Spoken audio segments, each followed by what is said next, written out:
की बात है बुआ? माँ हाँ बुआ। बहुत भारी बात हो चुका है माँ। कौन भारी बात है? जो इस दुनिया संसार में मैं अपना चेहरा किसी को दिखाने की लायक नहीं हूँ माँ। कौन बात है बुआ? क्या सुना बुआ? बोला पर मैं आपने मेरा दोस्ती कर दिया देवलपुर किला दामन सिंह लुटेरा के साथ ना माँ। हाँ बुआ। मेरा दोस्त के पास राजनगरपुर किला से एक परवाना आया। अच्छा। मेरा दोस्त ने परवाना लेकर के गया राजनगरपुर किला। जब निर्गुणपुर किला गया तो राजा चंद्र सिंह ने सभा लगाया था। मेरा दोस्त ने जाकर के सभा को बीच में एक पाकल विरापान रखा था। पाकल विरापान को धोखे से चबा लिया मां। उसी टाइम राजनगरपुर का रहने वाला राजा चंद्र सिंह ने मेरा दोस्त को बोला, देखो दामन सिंह, जिस तरह तूने पाकल विरापान को चबाया है उस तरह तुझे लाना होगा चिड़िया धान में सजा फूल। मां, हाँ बुआ। मेरा दोस्त ने उससे हफ्ता रोज की छुट्टी लेकर के मेरा पास आ गया। मुझे बोला, दोस्त दुनिया संसार में कहां पर मिलता है चिड़िया धान बसरिया फूल, मुझे बता दो, बस खोज करके लाऊंगा। मैं और दोस्त मिलकर के गया नानी बंदेवी के पास। नानी बंदेवी से पूछा, नानी बंदेवी ने बताया जो यहां से चले जो ढंडी बंजर तुझे इनार मिलेगा। इनार से रास्ता है पतालपुर किला जाने का। पतालपुर किला में हितवा दत्तराम का दानव रहता है जिसका दो पुत्री है, लाल परी और हरियर परी। उसी को पास में है चिड़िया धान में सरिया फूल। दोनों दोस्त ने मिलकर के गया ढंडी बंजर। दोस्त को मैंने बोला, दोस्त तुम ऊपर में रहो, रस्सी गिरो, मैं रस्सी को सहारे पतालपुर जा रहा हूं। जिस रोज मुझे चिड़िया धान में सरिया फूल मिल जाएगा मैं रस्सी को हिलाऊंगा, रस्सी पकड़ करके खींच लीजिएगा। दोस्त ने इनार को बीच रस्सी गिराया, मैंने रस्सी को सहारे पतालपुर किला गया। मुझे लाल परी और हरियर परी मिल गया।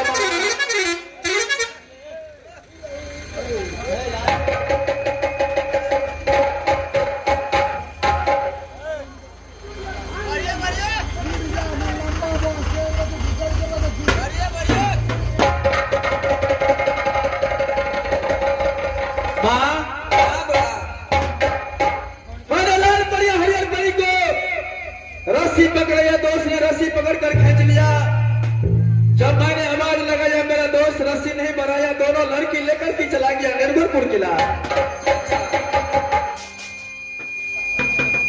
मैं पतालपुर किला में फंस गया।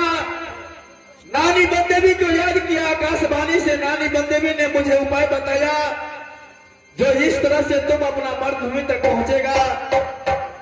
मैंने कठबेल को खोज करके उसको सहारे अपना मर्दभूमि तक आया। जब मैंने निर्गुणपुर किला गया मां, दोनों लड़की लाने के लिए राजनगरपुर किला में राजा चंद्र सिंह के साथ मेरा युद्ध चलने लगा मां। जब युद्ध चलने लगा बाद में राजनगरपुर का रहने वाला राजा चंद्र सिंह ने बोला, जो तुम्हारा नाम परिचय क्या है कह करके सुनाओ। मैंने तुम्हारा नाम बताया, नानी के नाम बताया, अपना नाम बताया। उसके बाद बहुत अफसोस वाली बात है मां, जो कहने में भी शर्म लगता है मां।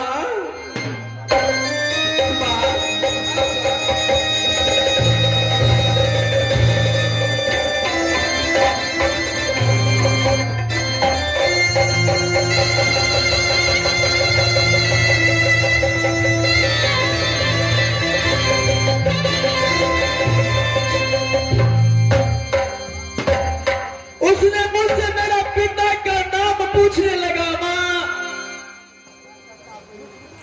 लेकिन जब से मैंने तुम्हारी गोद से पैदा लिया माँ, अभी तक तो तू मेरा पिता का नाम नहीं बताया माँ। क्या मेरा पिता दुनिया संसार में है या नहीं है?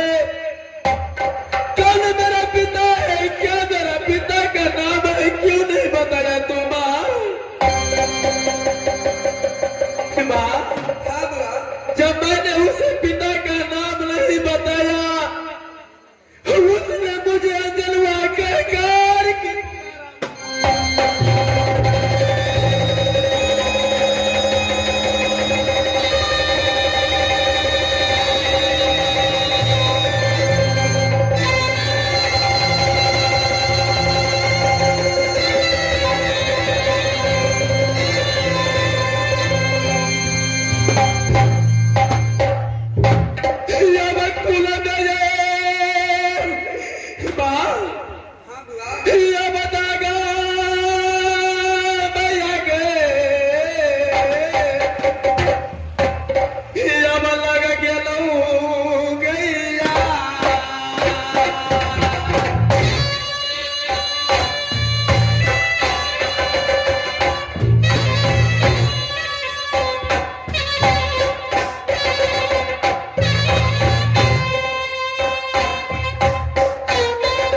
तुमसे पिता का नाम पूछ कर के पुनः मैं फिर से जाऊंगा राज निर्गुणपुर किला।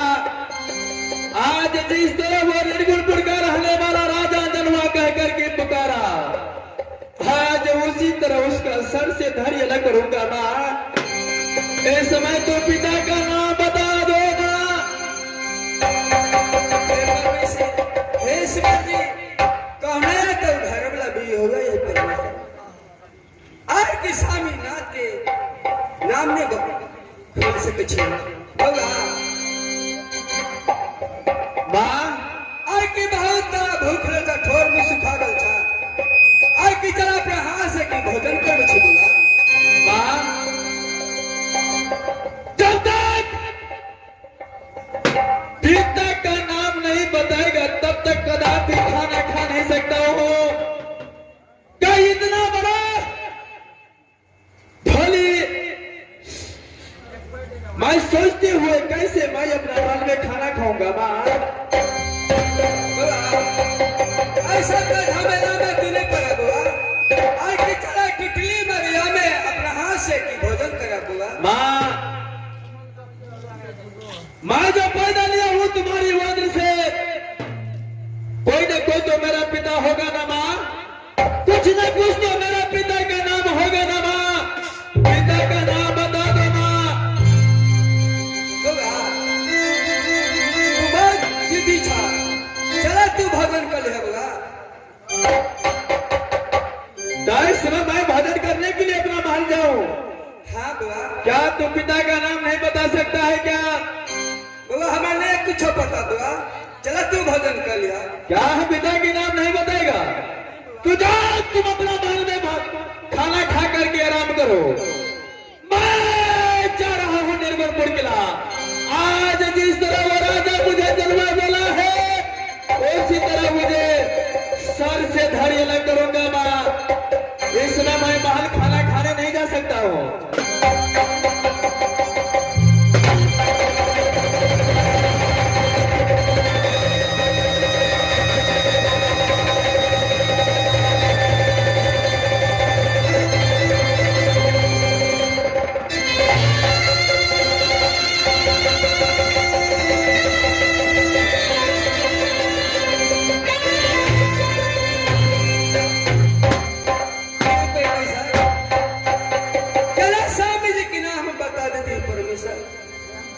कभी लट कर निर्गुणपुर जान सके छी आर की जाय छी। अब जहां जहां बेटा के ओकर पीछा हम धरि छी।